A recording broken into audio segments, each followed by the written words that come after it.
नमस्कार दोस्तों, स्वागत है आप सबका इंडियन हाउसिंग में।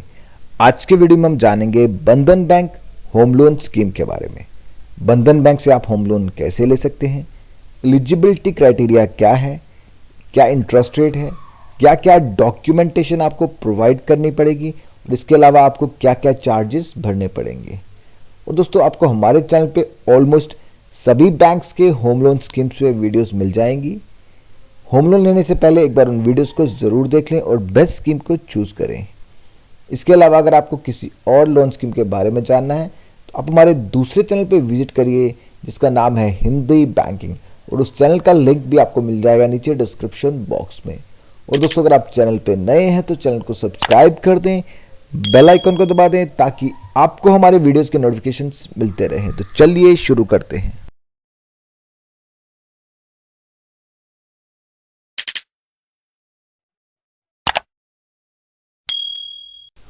बंधन बैंक होम लोन स्कीम। तो दोस्तों, बंधन बैंक से होम लोन लेने की सोच रहे हैं तो आप उसके लिए बोथ ऑफलाइन और ऑनलाइन अप्लाई कर सकते हैं।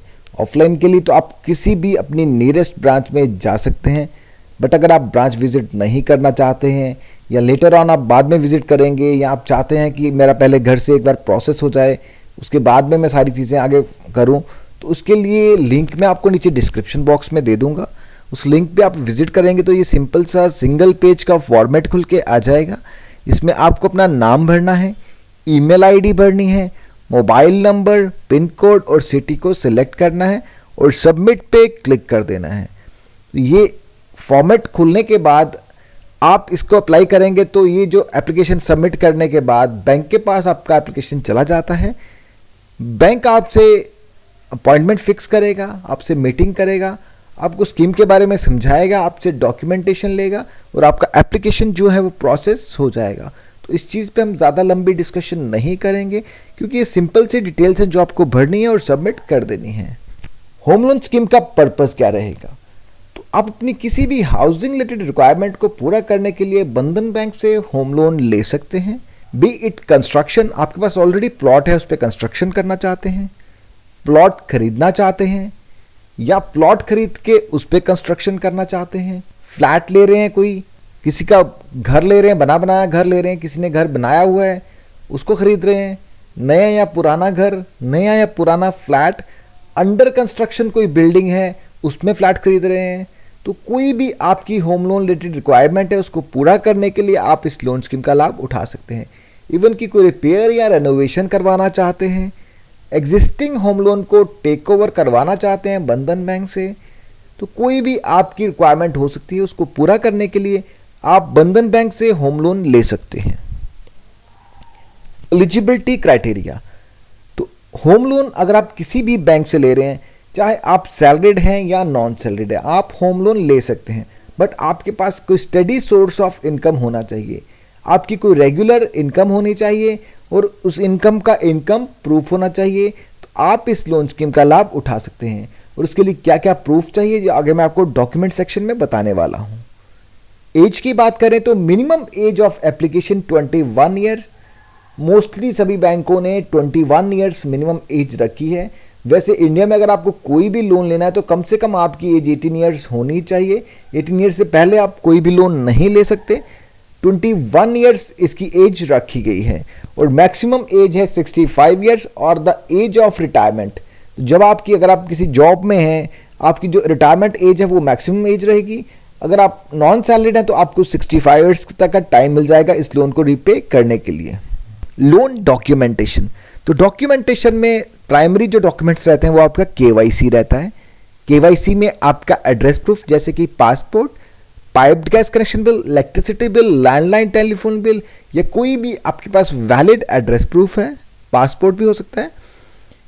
आईडी प्रूफ में पैन कार्ड जो है वो मैंडेटरी है क्योंकि पैन कार्ड से आपका सिबिल रिपोर्ट जनरेट किया जाता है और उसी से बैंक को आपकी क्रेडिट हिस्ट्री या क्रेडिट वर्दीनेस के बारे में पता चलता है कि अगर आपने हिस्ट्री में कोई लोन लिए हैं तो आपने किस तरह से उनको रिपे किया है, कोई डिफ़ॉल्ट किया होगा, कुछ ओवरड्यू होगा तो वो सब उसमें रिफ्लेक्ट हो जाएगा।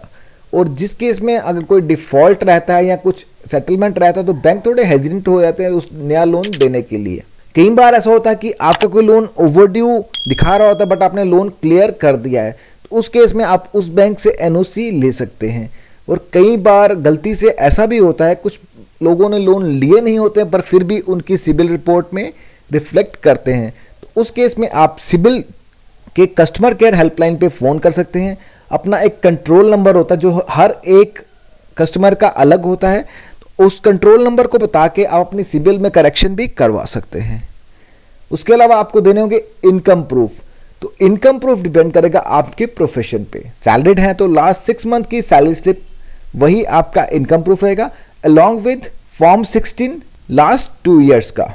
उसके अलावा बैंक स्टेटमेंट आपके सैलरी अकाउंट की। अगर आप बंधन बैंक में आपकी सैलरी आ रही तो उसकी ज़रूरत नहीं पड़ेगी। अगर आप नॉन सैलरीड हैं तो नॉन सैलरीड में बहुत सारे प्रोफेशंस आपके आ जाते हैं।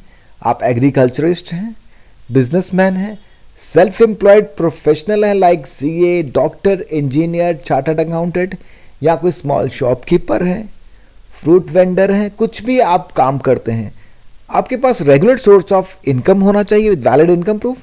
तो नॉन सैलरीड जो है उनकी इनकम टैक्स रिटर्न जो है वही उनका इनकम प्रूफ होता है, जो भी वो इनकम टैक्स रिटर्न फाइल करते हैं। हाँ, अगर आप इनकम टैक्स रिटर्न फाइल नहीं करते हैं तो that would be problematic.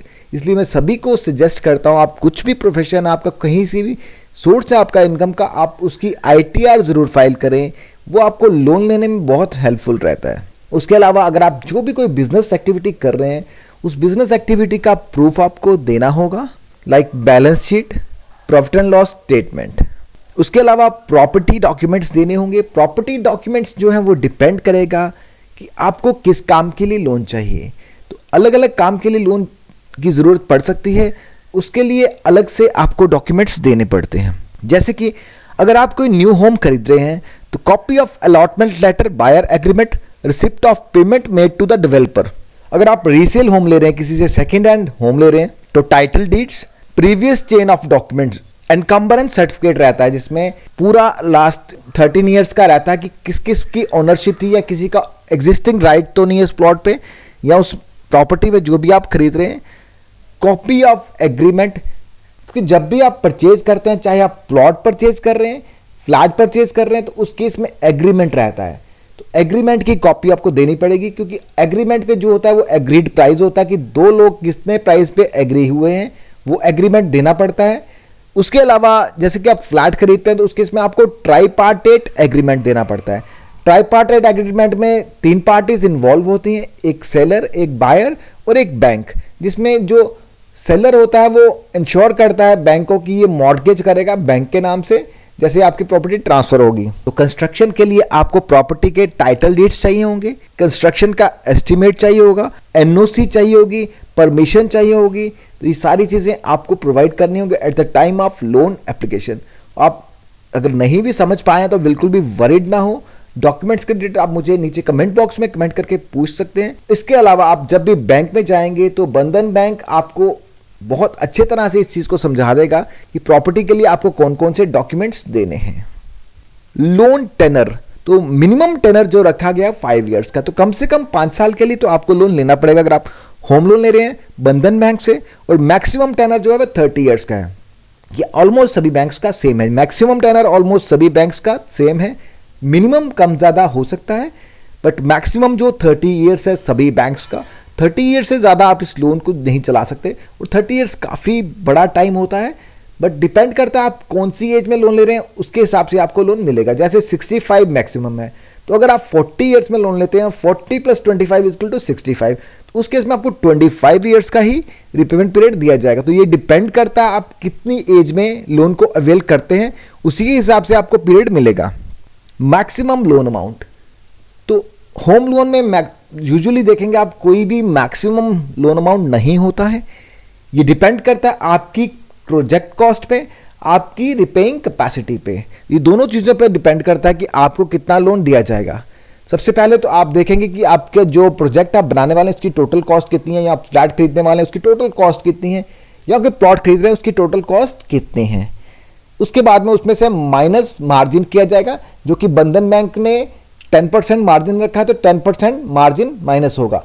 For example अगर आप कोई 30 लाख की प्रॉपर्टी देख रहे हैं जो आप लेने वाले हैं, उसमें से 10% माइनस मार्जिन कर देंगे तो 27 लाख बच जाएगा। तो अब 27 लाख के लिए आप एलिजिबल हैं या नहीं हैं वो डिपेंड करेगा आपकी इनकम पे, क्योंकि 27 लाख से तो आपको ज़्यादा मिलेगा नहीं, क्योंकि आपकी जो एलिजिबल प्रोजेक्ट कॉस्ट है वो 30 लाख की है, उसमें 10% माइनस मार्जिन करने के बाद 27 लाख बच जाएगा। अब उस 27 लाख को देखा जाएगा कि आपकी सैलरी से या आपकी इनकम से आप उतनी ईएमआई पे कर सकते हैं। और ऐसा भी नहीं है कि अगर आपकी जितनी सैलरी आप सारी सैलरी ईएमआई में दे देंगे। फॉर एग्जांपल अगर आपकी 20,000 सैलरी है तो 20,000 में से बैंक ज़्यादा से ज़्यादा 10,000 या 12,000 काट सकता है, बाकी का 10 to 8,000 आपके घर में जाएगा, क्योंकि 40% to 50% जो होते हैं वो टेक होम पे नॉर्म्स होते हैं जो सभी बैंक्स को फॉलो करते हैं। क्योंकि ऐसा नहीं है कि आप सारी सैलरी लोन में दे देंगे और आपकी फैमिली को इनकम की ज़रूरत नहीं है आपकी, तो ऐसा नहीं होता। इसलिए बैंक्स जो होते हैं टेक होम पे को माइनस करने के बाद ही आपके जो लोन की ईएमआई है वो कैलकुलेट की जाती है। इंटरेस्ट रेट, तो इंटरेस्ट रेट की बात करें तो minimum to minimum interest rate है 8.5% और मैक्सिमम इंटरेस्ट रेट है 11.75%। पर ये डिपेंड करेगा, कस्टमर टू कस्टमर वेरी करेगा, अमाउंट टू अमाउंट वेरी करेगा, सिबिल स्कोर पे वेरी करेगा, आपके प्रोफेशन पे वेरी करेगा। तो काफ़ी सारे फैक्टर्स हैं जिनको देखने के बाद बैंक डिसाइड करेगा आपको कितना रेट ऑफ इंटरेस्ट चार्ज किया जाएगा। ये एक रेट ऑफ इंटरेस्ट चार्ज आपके सामने है, ये बंधन बैंक का अभी का लेटेस्ट रेट ऑफ इंटरेस्ट का चार्ज है जो कि हमने उनकी ही वेबसाइट से लिया है। और rate of interest always subject to change. ये अभी के रेट्स आप अपनी स्क्रीन पे देख पा रहे हैं। आप जब भी लोन लें लेटेस्ट रेट्स जो हैं बैंक की वेबसाइट से कन्फर्म कर लें या हमें नीचे कमेंट बॉक्स में कमेंट करके पूछ सकते हैं। तो इनको मैं आपको पढ़ के नहीं सुनाने वाला हूं, आप खुद देख लीजिए। जिस भी स्लैब में आप फिट होते हैं आप सुविधा होम लोन को छोड़ दीजिए, आप खाली सुरक्षा को देखिए, क्योंकि आज हम जिस स्कीम की बात कर रहे हैं वो सुरक्षा होम लोन है। लोन सिक्योरिटी, तो लोन सिक्योरिटी के लिए बैंक क्या करेगा, आपकी जो भी हाउसिंग प्रॉपर्टी आप खरीदने वाले हैं, फॉर एग्जाम्पल आप प्लॉट खरीदने वाले हैं, फ्लैट खरीदने वाले हैं, अपने प्लॉट पे कंस्ट्रक्शन करने वाले हैं, तो जो भी आपकी प्रॉपर्टी होगी उसकी मॉर्गेज किया जाएगा।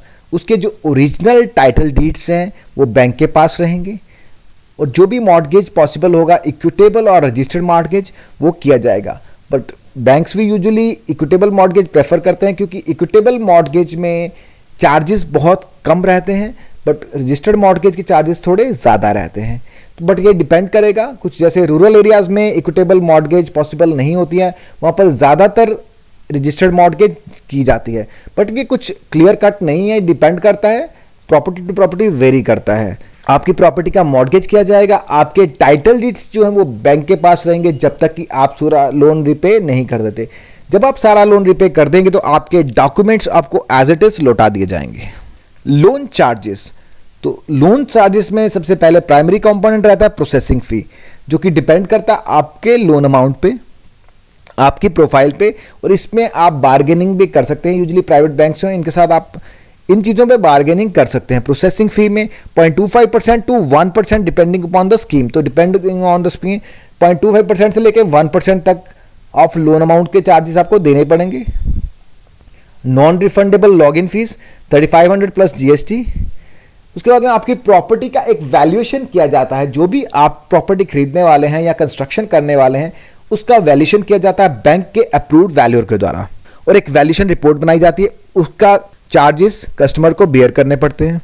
अगर आपका कोई चेक बाउंस हो जाता है, आपने चेक दिया है बैंक को ईएमआई के लिए, वो बाउंस हो जाता है तो 500 प्लस जीएसटी। ईएमआई अगर आप डिले करते हैं तो डिलेड पीरियड के लिए आपको 2% पर मंथ चार्ज किया जाएगा, दैट इज इक्वल टू 24%। तो 24% तक की पेनल्टी आपको लग सकती है अगर अपनी ईएमआई आप डिले करेंगे तो। इसके अलावा लीगल ओपिनियन चार्जेस, बैंक के पैनल लॉयर आपकी प्रॉपर्टी के एक लीगल ओपिनियन देंगे, उसके चार्जेस कस्टमर को बेयर करने पड़ेंगे।